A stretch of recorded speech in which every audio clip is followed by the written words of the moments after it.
El engaño perfecto. Capítulo 1. La vida que cualquiera envidiaría.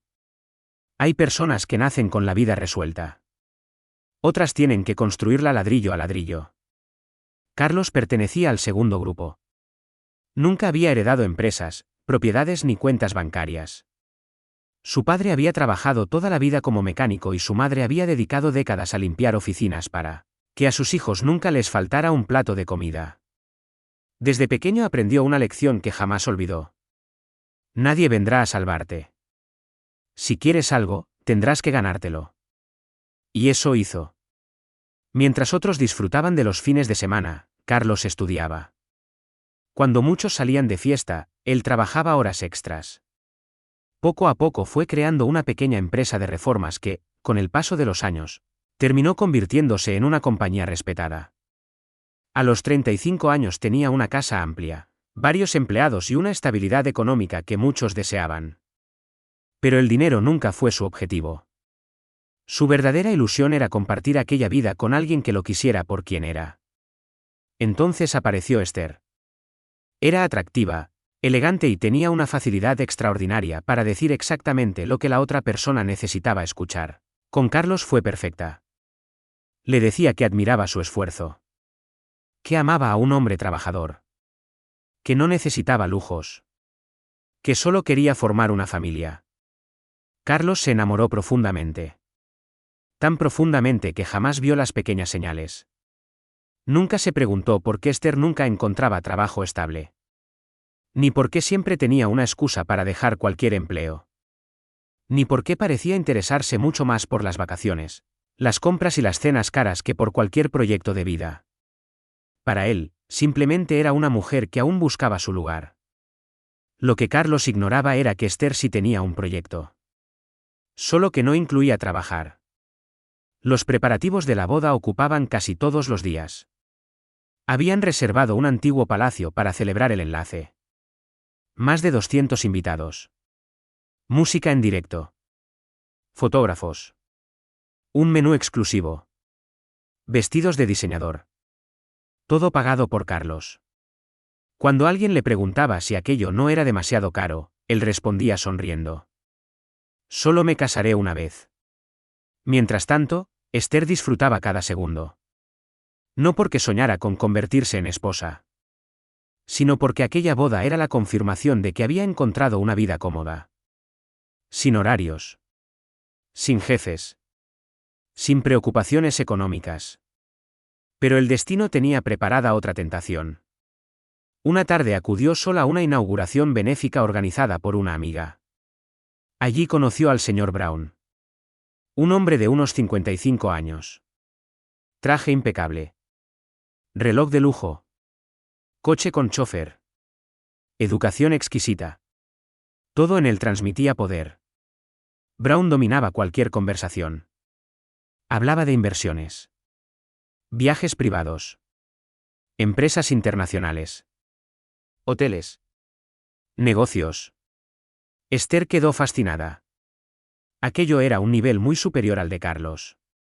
Mientras Carlos seguía trabajando 10 o 12 horas diarias, Brown parecía vivir rodeado de lujo sin hacer absolutamente ningún esfuerzo. Exactamente la vida que ella siempre había deseado. Durante semanas comenzaron a verse en secreto. Al principio eran cafés. Después comidas. Más tarde hoteles. Brown alimentaba la fantasía. Una mujer como tú merece vivir entre seda. Ella sonreía. Cada palabra aumentaba su ambición. Pensaba que había encontrado al hombre definitivo. Alguien infinitamente más rico que su prometido. Lo que no sabía era que Brown también interpretaba un papel.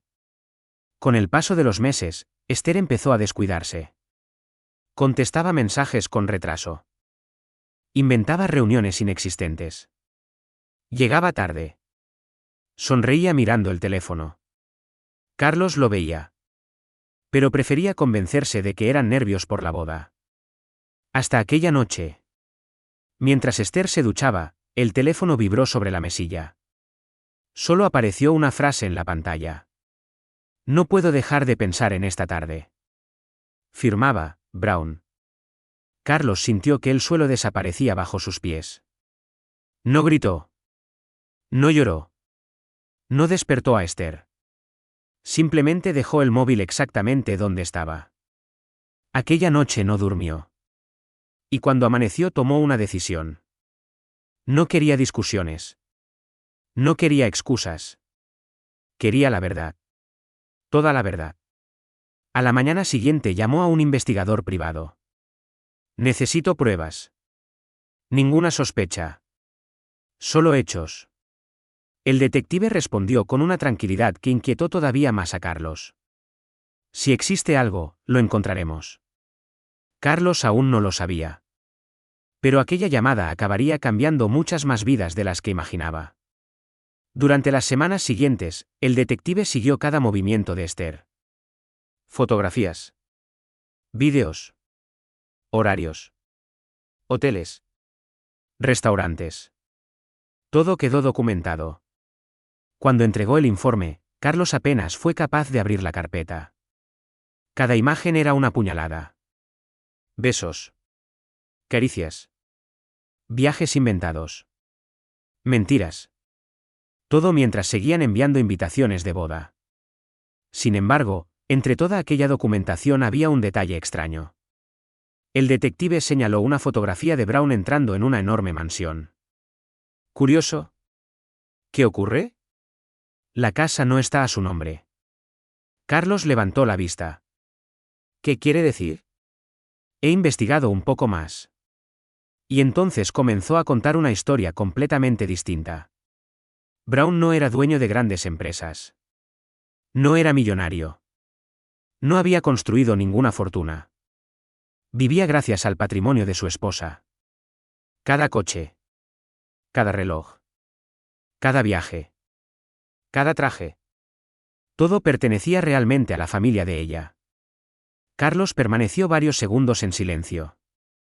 No sabía si reír o sentir aún más lástima.